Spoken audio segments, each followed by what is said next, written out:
said before, you always just start with this. So this would be.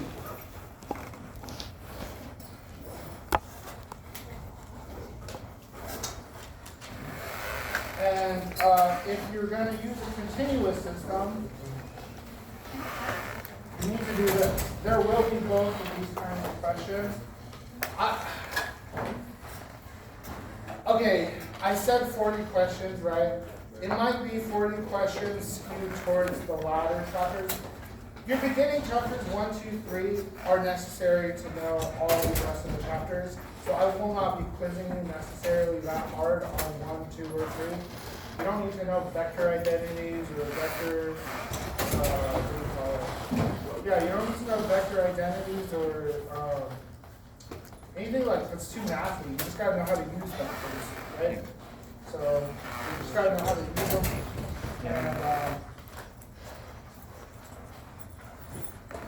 And yeah. So a lot of people, when I was grading the exams, they wrote 1/2 mr squared. This is not inertia. Never will be. Never will be unless it is a cylinder. This was, so in your book there's a table, right? So there's a table with all these different geometries that have listed inertia. You need to know how to start from here and go to whatever inertia they have on that table. You need to know how to do that. And for a discrete system, it's even easier. So I'm not even going to go into that. We already did it, right? We did a molecule, right? So we did the molecule where we did a rotation around that point, right? But the molecule doesn't rotate around that point, right? It rotates around its center of mass. So you got to find its center of mass, and then you got to apply your principle here. Right, so this is the distance to the center of mass. This is IP, right? And then we want to solve for ICM. So this ICM will be IP minus MB squared. Right, so this is the only thing that will apply to your daily lives as an engineer once you leave this class. This is the only thing, right? Because as a chemical engineer, this is exactly how you find the inertia for a molecule. As a mechanical engineer, this is exactly how you find the inertia for any mechanical part. So this is absolutely crucial, and you need to know how to also find the center of mass. These two concepts are going to be asked in different forms, right? And so and a lot of people didn't remember that this is a vector, right? So if you have a symmetric object, so let's say, most people will be like, oh, the center of mass is here, obviously, right? This is center of mass. But if you were to remove a mass, the center of mass changes, right? Because now you have an unweighted thing. So let's say we lost a bond. Let's say this is a chemical of some sort, and we lost something, right? Then our center of mass shifts. It shifts towards where more mass is, right? So it might be like over here, right? But how do we find that? You just apply your definition. So you need to always remember, though, that it is a vector. And it's important, so this is the total mass, total. It is important to remember that it's a vector because the vector makes it very easy, right? So if we just look here, this is a vector R1, vector R2, vector R3, and these are just labels, R4. In the problem, you might have to define the vector, the length of the vector, right? You can't just say it's R5, 1, 2, 3, right? You need to know the lengths. So you do be given lengths, obviously, but you got to apply them correctly. So this would be mass M1, mass M2, mass M3. You gotta do this yourself, right? So no one's gonna write it for you, and I'm not gonna be, telling you what to do, right? So you have to apply this definition to this string of molecules, okay? And it doesn't have to be molecules, these could be rods, right? And this could be some kind of spoke or spool or wheel or some gyro rotating thing. It could be anything. Okay, so how does this make this easier? Let's assume that this was a vector, all these vectors here, let's assume R1, R2, R3, R4 are all equal, right? So R1 is equal to R2, R3, R4, right? And then let's say R5 and R6 or something else. R5, R6. Let's call that L, and let's call this B. So how I just came up with labels, right? That you gotta do that, right? I can't invent labels for you. Okay, so if we ignore all masses, so let's ignore all masses and just focus on these two, R1 and R2. If we add these two together, what is my total vector distance? Which direction is it pointing? Is it pointing X hat, Y hat, or X some hat. other direction? X hat. Yeah, it's pointing X hat because these cancel out, right? So these two vectors cancel out, and then you're just adding these two X components. So you have, that's your final result by adding these two, is that, right? So you can imagine though, on this side, you have the same thing, but it goes equal distance the opposite direction, right? So the center mass of these four masses is still here, right? Because these things cancel. In fact, for all symmetrical objects will have, all symmetrical objects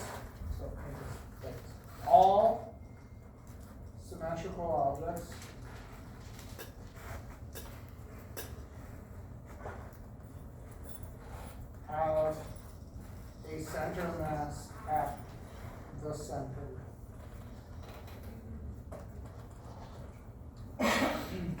Okay,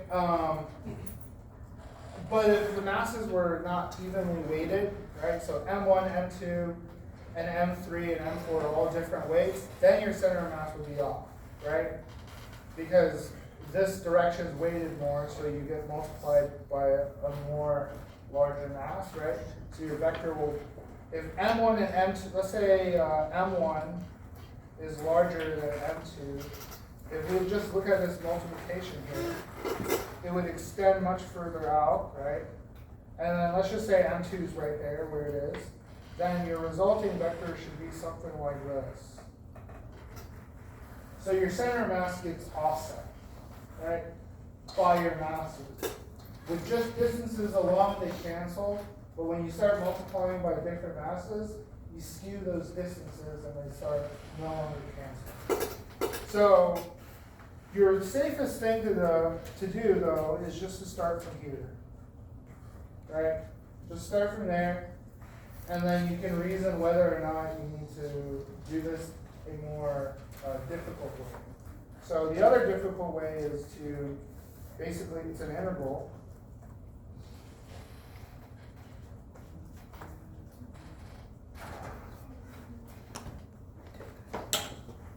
So basically where the positions of all the masses are, assuming the total mass is mass. So I really hope all of you just learn how to apply these on your own. The examples I gave you are just typical examples you'll see every day, like a baton, a pendulum, a water molecule, a tire, a wheel. So you see those all the time. So that's why I did those. But you could think of your own things if you're ever. Are any of you any hobbyist roboticists? Any roboticists around here? Yeah. One. Okay. you build your own robots, right? You need to model the inertia in your system. So I know a little bit of, I do a little bit of robotics, but mainly it's just cybernetics. But let's say you have a robot, right?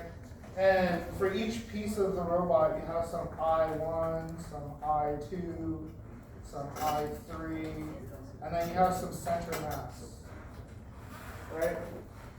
The robot needs to view everything. It feeds sensors in, right? And then the sensors feed into some data. So you have sensors. They feed into some CPU. Then they get computed. Maybe it goes into a GPU core to compute. It's parallel. It's a neural net or something. And it feeds back, and then it has to tell the robot what to do next. So if the robot sees itself and it's moving a certain way, or it sees its center of mass pivot that way, it will inform, you have to program it to inform the motors, right, to reorient itself such that it's able to keep balance. So all of that is this. So, right, controlling your center of mass.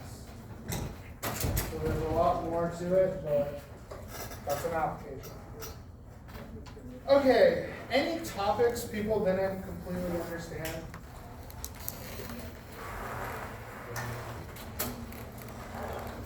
Because one of the other topics that I saw people still not have a lot of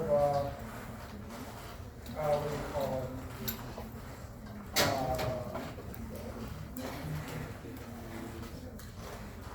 Solving things, right? So you can always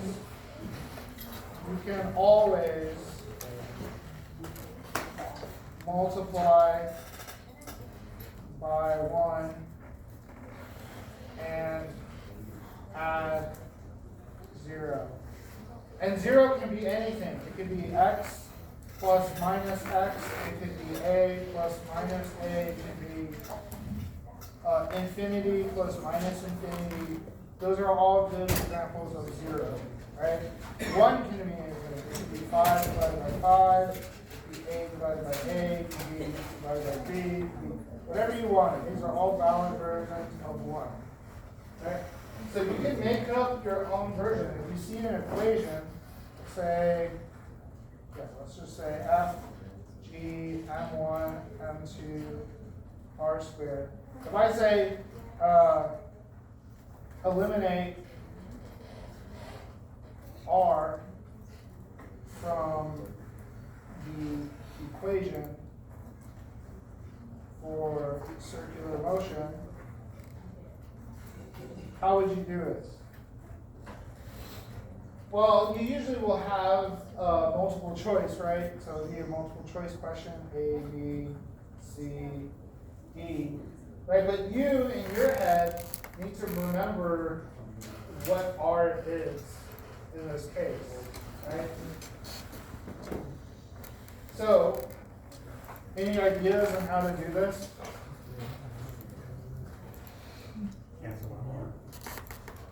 Right, well, yeah, so you have a bunch of options. You can use V, R, omega.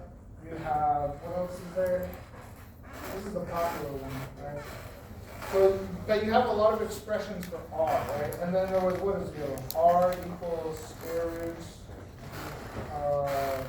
G, M, V, R something? Or was that T?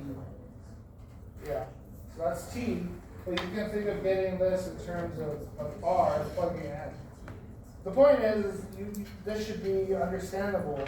So if you put this in, M1, M2, this is R, so this would be V divided by omega square. So your F equals G, M1, M2, omega squared.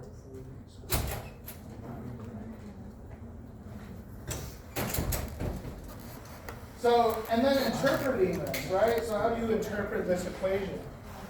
What does it even mean? if I'm moving at 0 speed, does that mean I have an infinite force? No, it doesn't, right? So what does it mean in this case?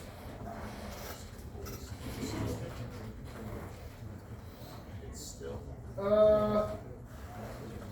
Yeah, well, the thing is, you have to think about it, Or it's right? a constant So, motion. let's say if I were at a high speed, where should I be located? Near or away from the star? Away. Far? So over here, right?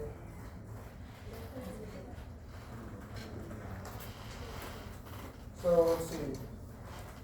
Here's the equation for speed. V equals square root G ME over R. So am I faster when I'm further away? Based on this equation? No, right? I'm divided by a larger number, so I get slower. So you actually need to know this equation to understand what this equation is telling you, right? So if you're moving at a slower speed, it means your force is weaker, right? But here, you might think it means that it's larger. So what are the other values here that can help correct this? No, mass don't change. It's their frequency, right? So what's the relationship here between velocity and frequency? You have V over omega equals R, right? So what's the relationship between V and omega?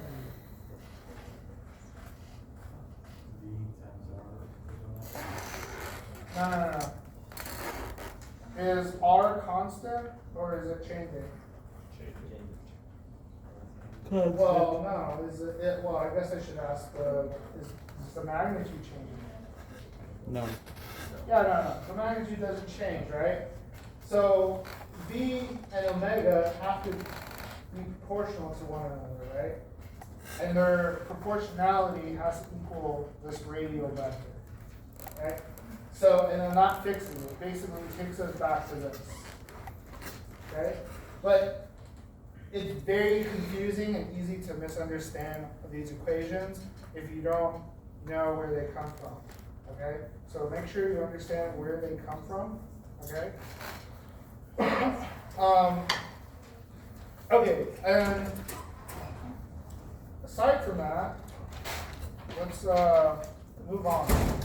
So I don't know which I should cover first. Should I do elliptical orbits or should I do, how much time do I have enough time. So I'm gonna skip this example because I think we got, everyone understands F equals G M times L2 divided by R squared, right? Yeah. Okay, because that's what this is. So if you have two things last time, right, this is what we did. I wanted to do this in vector notation because your book just gives you the value, right? It just tells you the value. That is not correct. So if you were to look at this and you were to draw things out, M1 and M2 both attract each other, right? So you have F of 2, so mass 2 acting on 1, pointing this way, and then you have F12, so mass M1 is acting on M2, pointing this way, right? But there's a huge thing that your book leaves out. There's a direction to your radial vector, right? And if you're moving in a circle, this radial vector will change with you. Right, so you still attract, but the radial vector would still point outward. So if you were to do this, if you were to write out, this is the proper way to write this. F1 is the unit vector pointing from 1 to 2. Okay? Make sure you understand how to do this for general problems because it will help you what do you call it? It will make your life easier. And do not take pictures, write it down. I'm tired of people taking pictures. Because people take pictures, right? But I'm not asking you to remember this. I'm asking you to remember what I'm telling you about this direction. To know what problem. Oh no, this isn't a problem. I picked this out based off what I observed. But yeah, I really would like you guys to write everything out, including the derivations. The derivations are freebie. You don't have to do them at home, right? When I do them in class, so if you wanted to study, you would have to go home, you would have to read the example, and then you'd have to do the example yourself out on a piece of paper. I literally do the examples in class so that you can write along and follow along, right? So that's how you study, okay? Just do the examples and follow along. If you can't do that, and you're trying to remember the final answer, you'll fail. Because all the answers that I got where it's just a memorization of the final answer, I just marked it minus, I gave them 1 point, but in some cases not even that, right? So it's because I don't care about the final answer. I care about you knowing everything leading up to the final answer, okay? So, is the acceleration the same? So in both these cases, the force is the same, right? You have m1 times m2 divided by r squared, that's the same. m1 times m2 divided by r squared, that's also the same. The only difference is the direction, right? So this one points negative, this one points positive, okay? Right?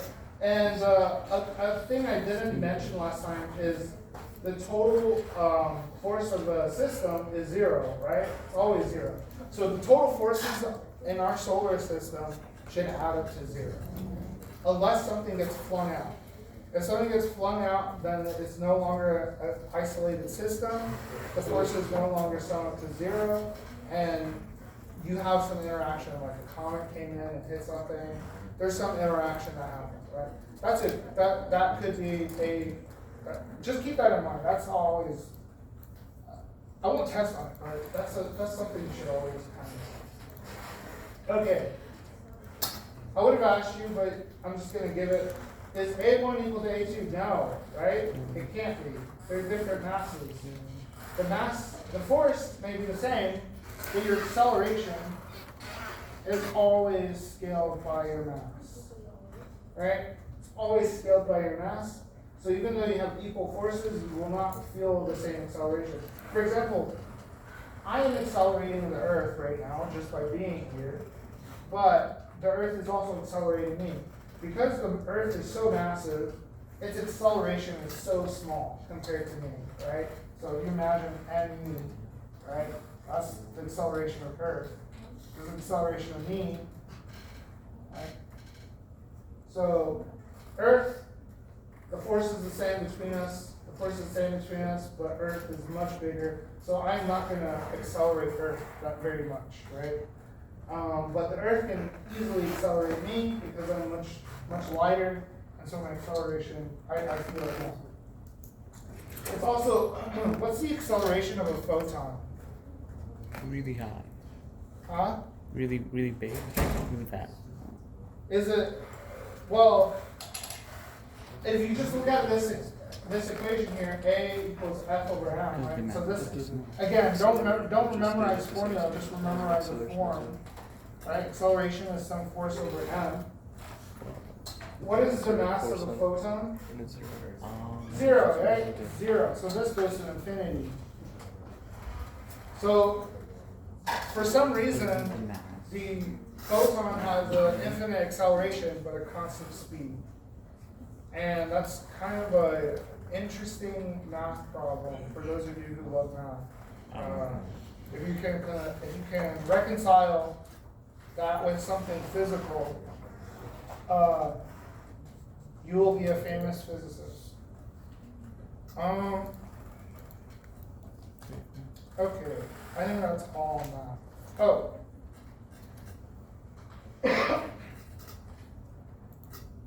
The moon problem. We didn't finish this last time. So what is the potential energy of the moon? relative to Earth. You can just plug it in, right? So this is, I just plugged in all these values. And why is it negative again? Does someone remember? Actually, this is a more better question. If I was a free comet and I left the solar system, what should my energy be at? Zero, yes. Yes, zero. It should be zero. Zero means there's no energy trapping me, there's nothing keeping me, there's nothing pulling on me, I'm free. So it should be zero. Okay. Kepler's laws. So not everything is circular. Elliptical orbits.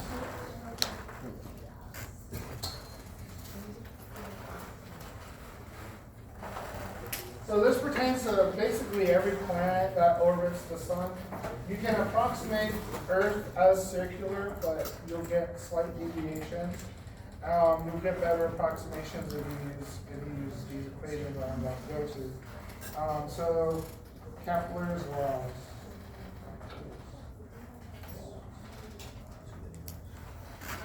I believe Kepler was a German. I'm not an astronomer, so I kind of forget. German guy, very studious. So all the equations that we're going to talk about today are empirical. And everyone knows what empirical means, right? Do people know what that means? Empirical means completely obtained through data. That means he didn't use equations, he didn't use whatever. He looked through a telescope, measured the moons of Jupiter and all these other things, and came up with these rules. So number one, each planet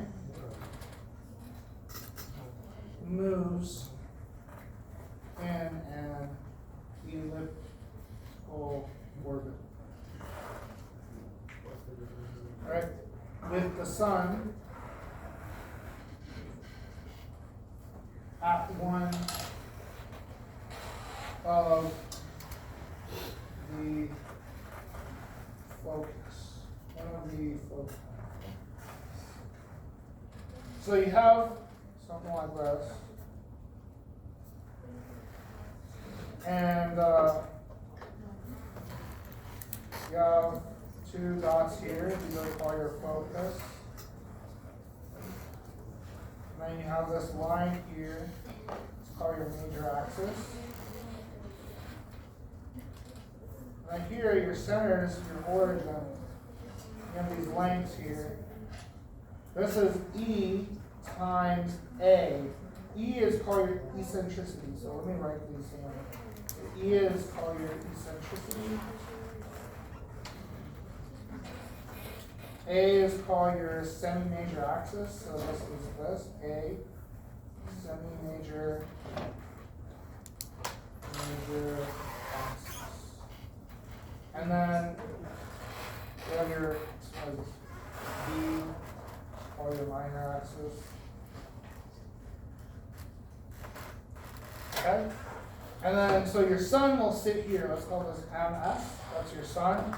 And if we're orbiting it, we're like here, let's call it ME for Earth, right? And then you have these distances.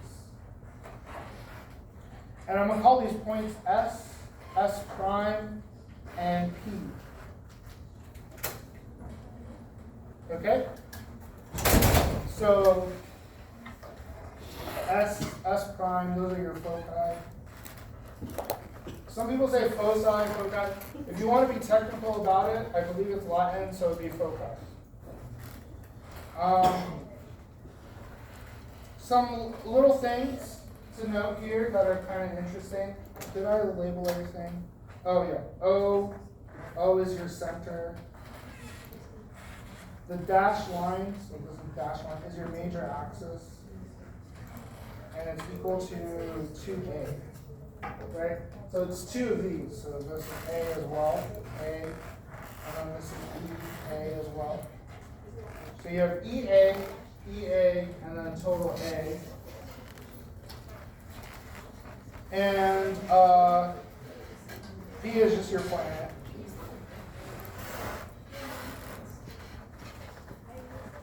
Okay, let's call this R1, and then let's call this R2, and then let's call this distance between them S. Okay? Is R1 plus R2 at P here equal to R1 plus R2 here?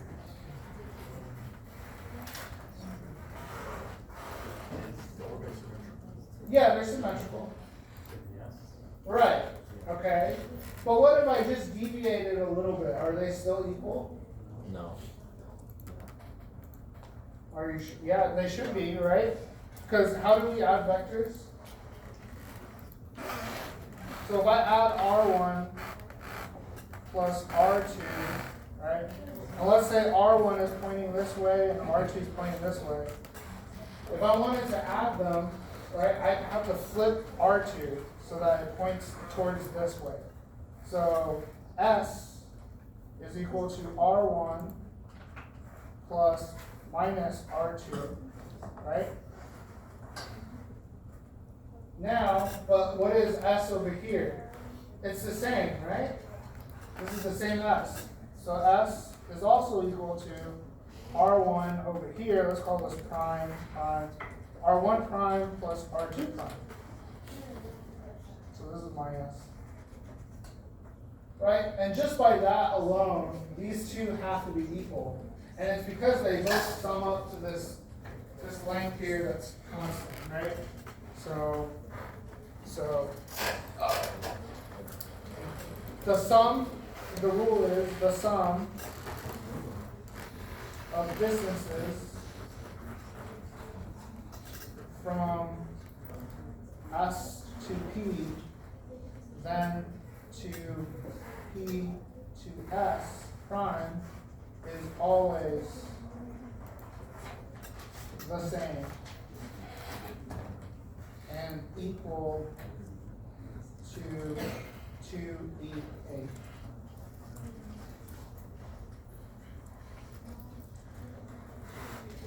How do you know which one is supposed to be negative? Just the direction. So when you add vectors, oh yeah, this, some of you might not know this, weren't really paying attention. When you add vectors, right, you always add going to the direction. So I want to go from point P to some other point S over here, right? I have to add based on the direction. But because of the way I drew it, and I drew it like this on purpose, I just drew it like this to show you that it doesn't matter. I could have labeled it like this, R2, R1, and then S is just defined as R1 plus R2, right? So, but that's not important, right? What's important is the fact that R1 plus R2 is the same. So if you were to do it again at some later distance, it's called R1 prime, R2 prime, then S is equal to R1 prime plus R2 prime, right? I only just drew it like this to make you think about why is there a negative, okay? You can draw it like this, but make sure if you draw it like this, when you add the directions, they line up in a certain way. And we're going to get to an example, I hope we can get to it, where I show you how the book does it, but then I use this interpretation of vectors, and it's 10 times easier. If you know how to multiply vectors. Okay, 2. A line from the sun to a given planet sweeps out equal areas in equal times. What does that mean? Can anyone kind of think of it? What does that mean? So if I had an ellipse here, I drew a line here, and I were to sweep out some area, let's call this area A1, the amount of time to sweep out this area should be the same if it were to sweep out another area. Let's say the area was over here. Let's call it A2. If A2 equals A1, then the time from, let's call this point 1 to point 2, let's call this point 1 prime to point 2 prime. If A2 equals A1, then the time from 1 to 2 is the same as the time from 1 prime to 2 prime. Right. So you can tell already that this is an empirical theory. How can you tell? What's the first hint?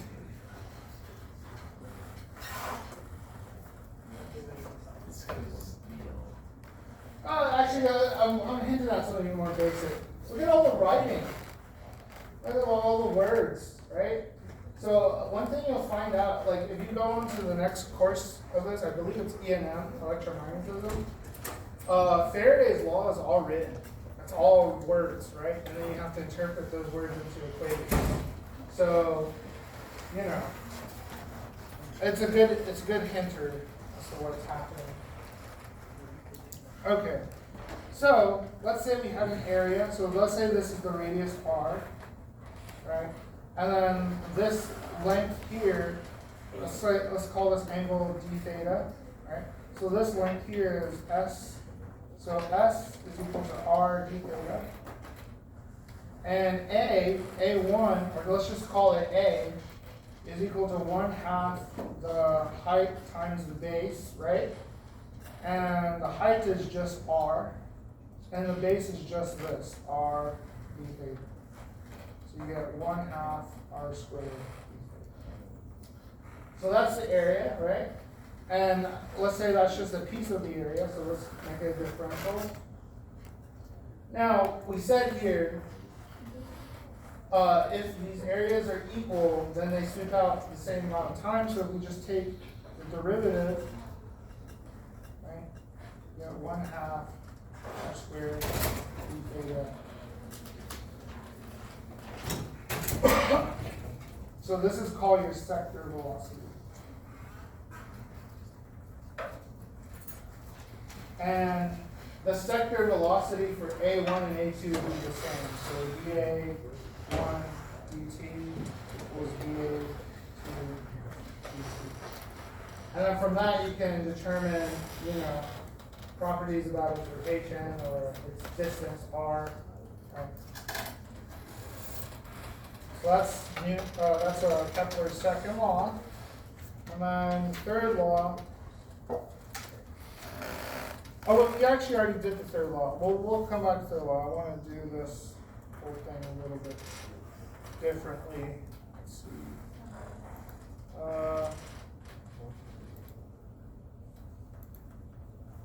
Okay. So we have our sector velocity dA. dt equals 1/2 r squared d theta dt. If I were to compare this to L equals R cross P, so let's just look at a piece of it.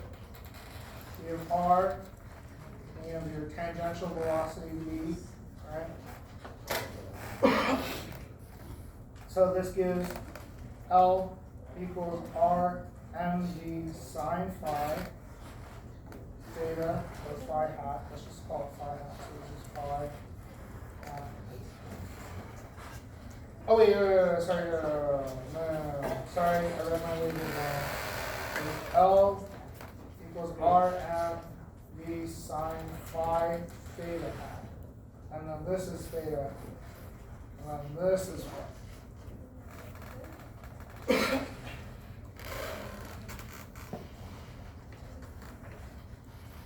Okay?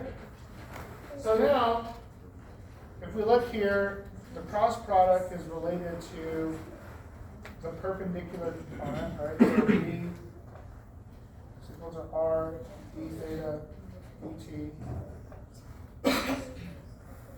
which then is equal to G sin phi. And then, so I just took this perpendicular component here, so this B perpendicular. That's where I got that. Right? So you see this. So here B, I took the perpendicular component from this. That's there, right? So plugging it in, we have L equals R M perpendicular, right?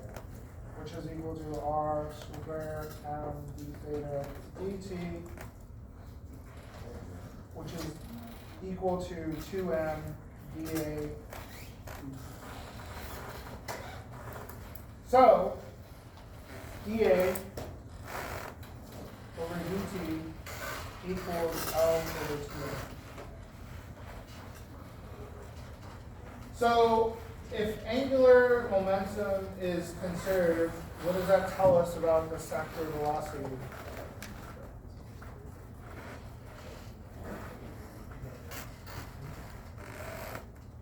So, if angular momentum is conserved, does L change? Or is it constant?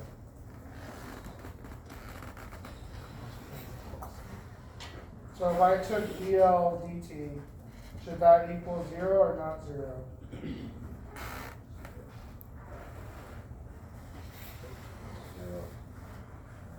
It should be 0, right? Because it's conserved. L1, L final minus L initial over some time span should give us 0, right? Because it's isolated, remember? This is an isolated system. So angular momentum should be conserved. There's no outside acting forces, right? So therefore, if a system, if a orbiting system conserves angular momentum, then the sector velocity is constant.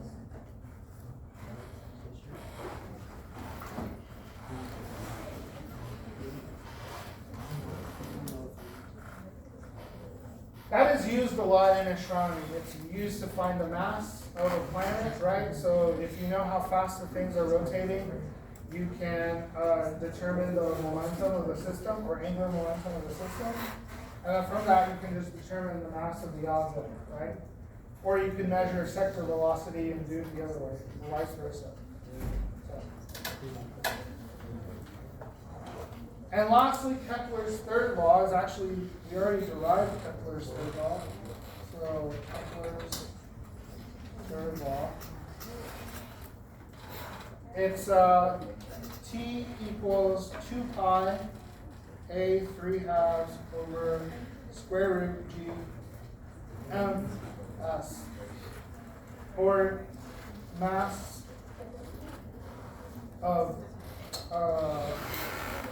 margin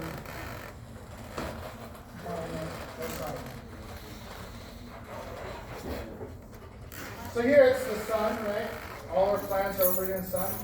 If you were to measure the semi-major axis of the elliptical orbit of the planet, so you knew how far the planet extends out from the center, you can easily just calculate t. This is true always.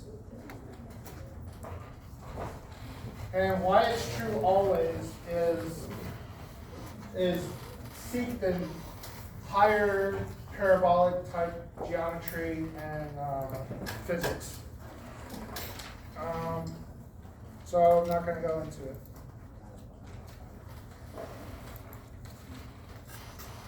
Okay, I think we have time for this last topic. This is more of a fun topic, I think, but I could be wrong. It's kind of long. I might skip a few steps here to get past some things. So assume you have a shell of mass. And you're at some point P. And your distance R from there. And it's like a ring. So a very thin ring. Goes all the way around. And the question is, what is the potential energy outside and inside this shell, right? So if we just do this, we're going to have to draw some distances. Let's call this S. Let's call this R, and then R capital. So R capital is constant in length. The length is constant. It just sweeps around the sphere, right? So a piece of potential, Ui, is equal to minus Gm times Mi over S. So all I did was apply the formula U equals minus G M1 M2 over R, right? So I apply this formula here. So I plug in S, right? So this region here is my dmi, right? So this dmi is pertaining to this piece here.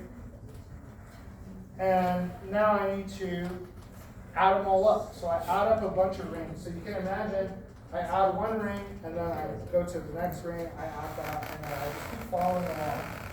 And then what I get is du equals the sum of I ui minus dm over s and the sum of mi. Alright, so all I did was apply a sum here. So I just moved the sum and then I pulled these out. Okay, so what is this area though? dA? Question mark, right? Well, it's a circle, and this circle has a radius here of r, let's call this angle phi. So r sine phi is the radius of this piece here, right? It goes around here, so this phi angle, r sine phi. And then you have the, what am I multiplying here? You have this wedge, let's make a wedge here. This is d phi. So you have this thickness here, which is r d phi. So there's like a thickness, right? So if you imagine you wiggle your little pen here, there's a thickness that's associated with a small change in phi. So your dA becomes r d phi times 2 pi r sine phi. This is how you would do it too if you were, in any case where you're looking at shells. You kind of just break them into rings or squares or planes. Okay. Let's say the density is equal to A over M. So this is the surface density, M over A. So surface density.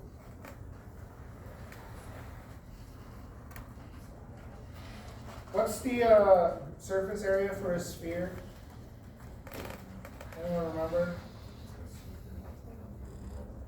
It's 4 pi r squared. A good way to remember it is if you take the integral with respect to dr, you get 4/3 pi r cubed, which is volume. And then if you take the derivative of this, you get, how was it you do this? There was a way to go backwards and get area as well. But yeah. Okay. So the mass of our sphere is equal to some surface density times A, right? So our total area. But what is this compared to a piece, right? So if we take dm, this is giving sigma d8, right?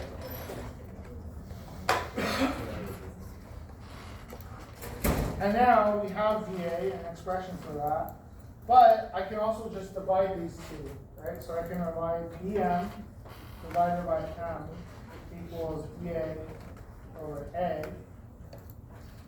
And then based on this, we have 1 4 pi r squared equals dA. And then if we plug in what we know dA to be from up here, so we plug this in, we should get dm over m equals 1/2 sine phi.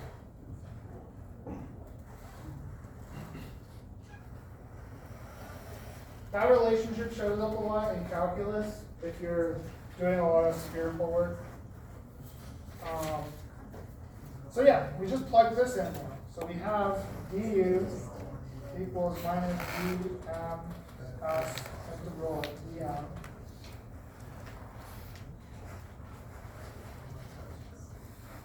And let's see. Yeah, we plug this in, so we have du equals minus g s m 2 sine phi.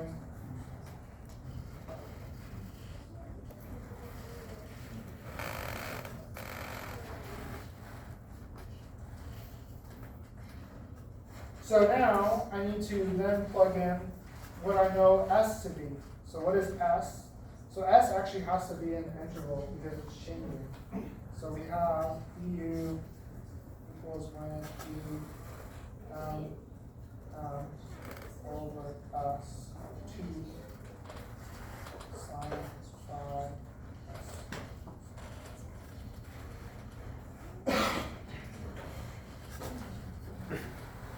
Or this is big M, so this is big M, this is little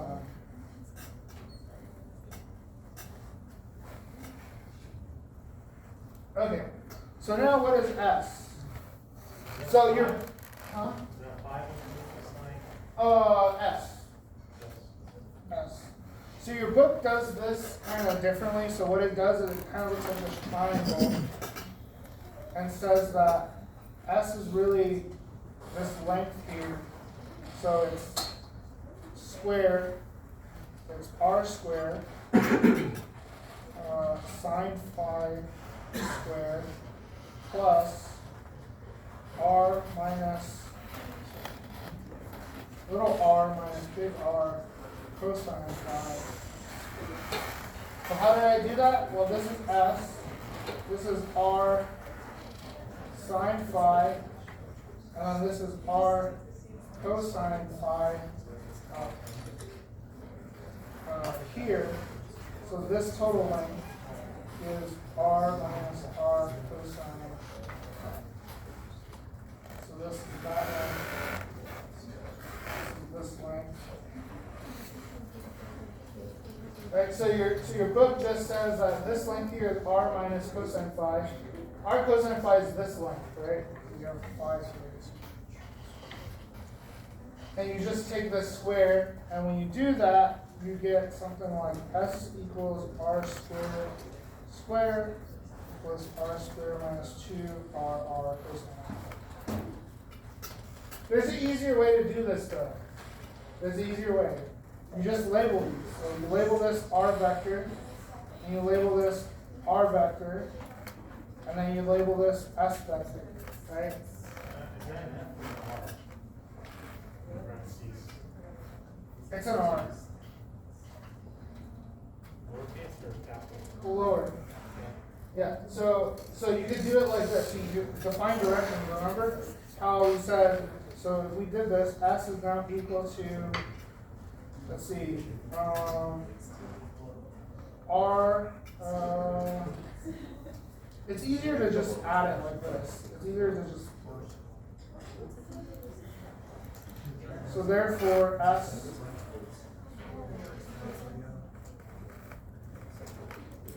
right, so can you see how I go from here to here?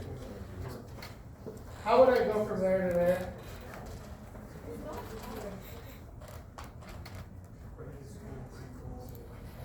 Does anyone know? it's very obvious, right? We just square. So we have r.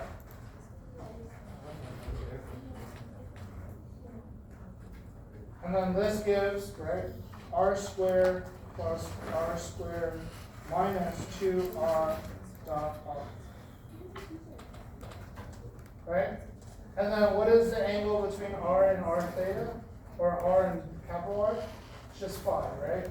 So this becomes r squared plus r squared minus 2r r. So we get the same answer, right? Which one's easier? You can either draw it out and write out the labels, or you could just go and write it out in vector form, solve for s and square it, right? So, two ways of doing it. It's up to you how to do it. Okay, so using that, we get s.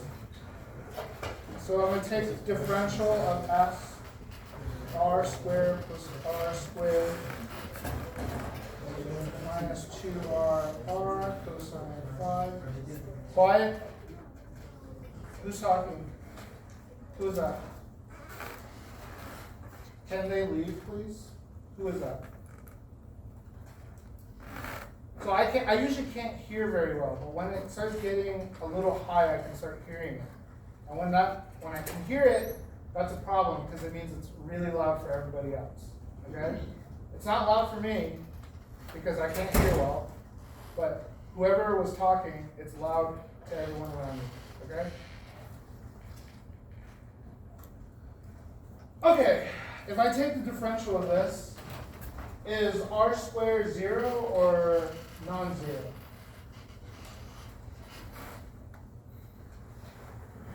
So if I take the differential of r squared, is it 0 or non-zero? Non-zero.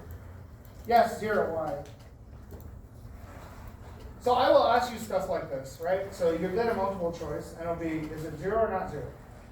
Right? And you need to come up with a reason. Or it should be, yeah, 50-50, right? So what about r capital R squared? Is that 0? Does it change? Does the radius of our shell change? No. So is it 0 or not 0? 0, 0. It should be 0. Doesn't change. Why is it 0 Because the shell doesn't change. So r capital R.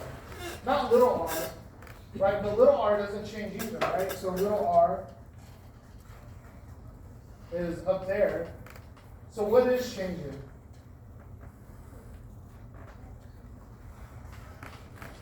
Well, we know s changes, right? Because if r is now pointing this way, s will be down here, right? So this is s prime.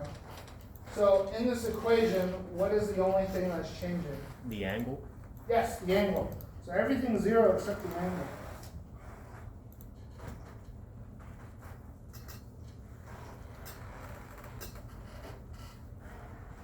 And that becomes positive because differential of cosine is sine, right? So s ds equals r sine phi phi. And all of this was just to plug into here. So we have u equals minus g and little m over 2 integral pi sine phi s d phi. Okay? So we did all this work just to find sine phi d phi, right? And plug it in.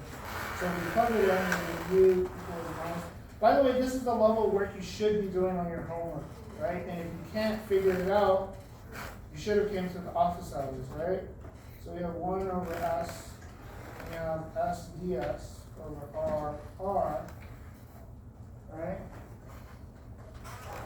So our s is canceled, and we're just left with r over r.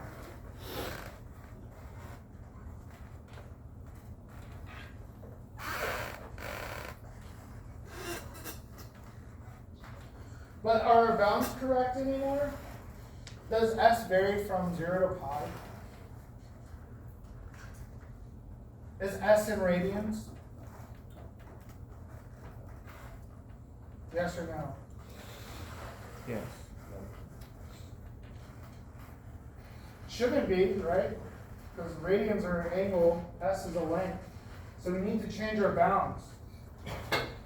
So when we're at 0, what is our s equal to? So when we're at 0, we're pointing up, so this is r. And then we have little r here. This distance is our x. So our bottom is r minus r. So that's our 0, r minus r. Magnitude. And then it's the opposite, the other way. When we're pointing down, it's this total length r plus this r. So it's r plus r. We do this integral, we get minus g m over 2 r plus r minus r plus r. So I just went ahead and applied the negative already. Here, our little r's cancel, our big r's add up, and so we're left with minus g and m over. So the exact same. It's the exact same as if we were standing far distance away from a mass centered at the center. Right? So this is why I kept saying everything is treated as if it acts from the center of mass. Because even when you're feeling the effects of gravity, all the effects of gravity that I'm feeling right now from planet Earth are from its core. It's coming from the core. It's not really from the surface. Right? The surface counts for very little of the gravity. But what about when we're inside? Well, when we're inside, it's a little easier. It's the same equation, but now we just change s, right? So if we're inside, we're here, so this is r, this is capital R. And when we're up here, it's r minus r, right? So when we're pointing up here, and then when we're pointing down here, it's r plus r. And then when we plug that in, we get u equals minus g m over 2 r. Let's see. R minus r minus r minus r. And then our r's cancel, right? And then we're left with 2r, and we get minus g. Actually, our minus becomes positive 2. Oh, no 2.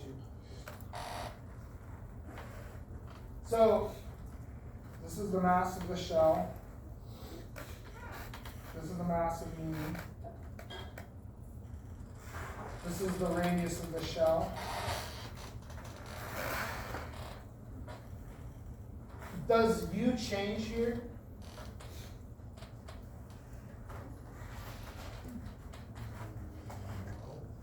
No, it shouldn't, right? G is constant, m is constant, m little m is constant, and my r is just a constant radius as well, right? So that's it. du dx, it should be 0.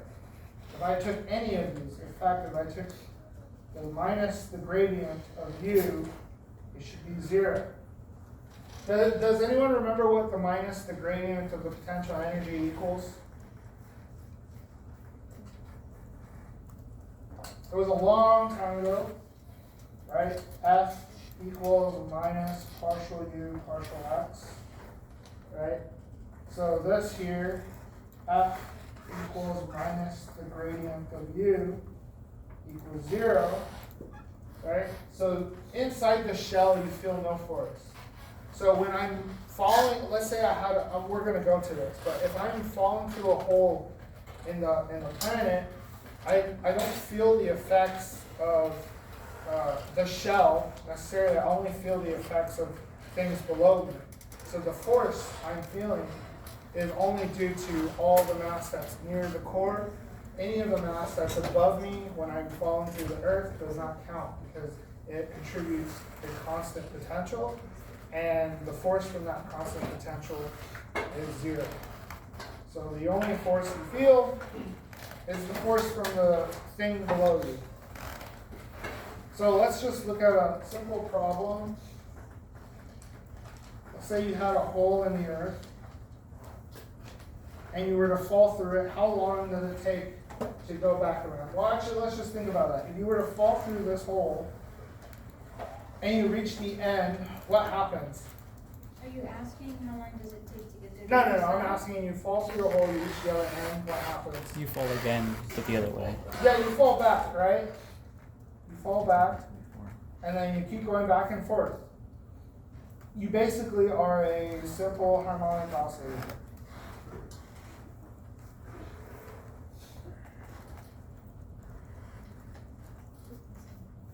Right? And so, remember, F equals G M1 ME all over R squared. And here I want to find the ratio of densities. So, for example, we're going to assume constant. So rho equals constant. That is wrong. That is severely wrong. Severely wrong. So we're going to assume this planet is constant. That is severely wrong, and never do it for any real calculations. Just only do it for things where you're assuming, you're just trying to get an estimate of something. Don't ever use a constant density. So we're just trying to get an estimate for how long it takes to go through the earth, right? So V total, What's that equation with P? that's just rho. Rho is a constant. So V total is equal to the mass total divided by rho, right? That's the density. So I want to only account for volume inside. So volume inside, so let's say I fall to some radius r. So let's say I fall some radius r inside. Then V inside is equal to the mass inside divided by rho. Okay? And then I just want to take the ratios of this, right?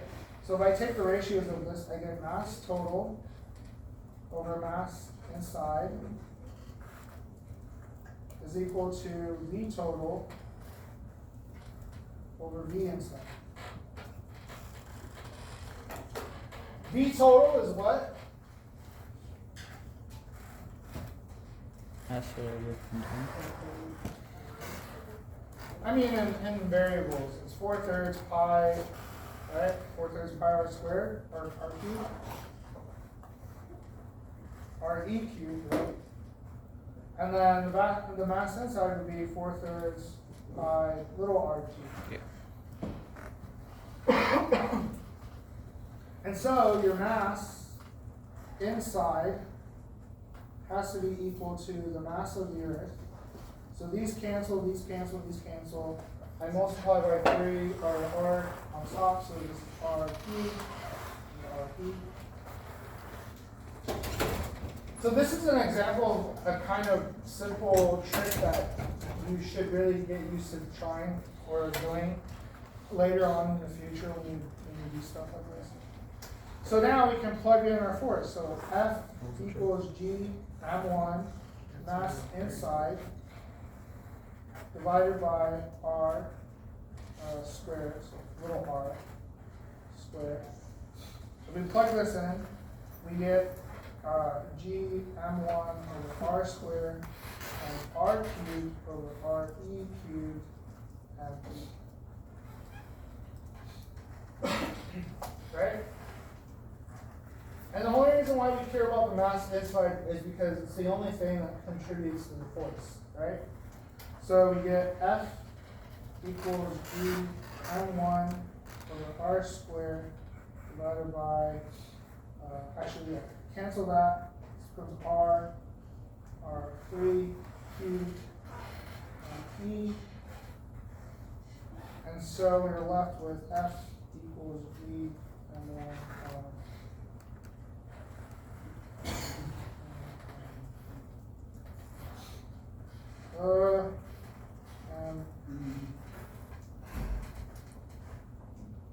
okay. If I were to write this out all the way for the force, it would be M1A, right? my M1 can divide out, so it doesn't matter how fast, how heavy or light I am, I will fall at the same acceleration, right? So G M E over R E cubed R. Now, we know we oscillate, right? So I was just working with a regular force here, but because we oscillate, you have to put in a negative for oscillating. Right? And if you remember, this just dr squared dt squared minus g mp over re cubed. So do you remember the form of this now? You have a double derivative, you have a proportional to one variable, right? So this is basically the same form as this, okay? So this here is omega squared, right? And if that's omega squared, then the time needed to go down and back is just this 2 pi over omega. If you plug the values in, right, the time needed to go down and back, let's see, do I have it here? It is 5,066 seconds, so roughly 42 minutes. But that's the time needed to go down, right, and back. So to go through all the way, it would be half that. So T1 half, about 21. So it's 21 minutes to get through.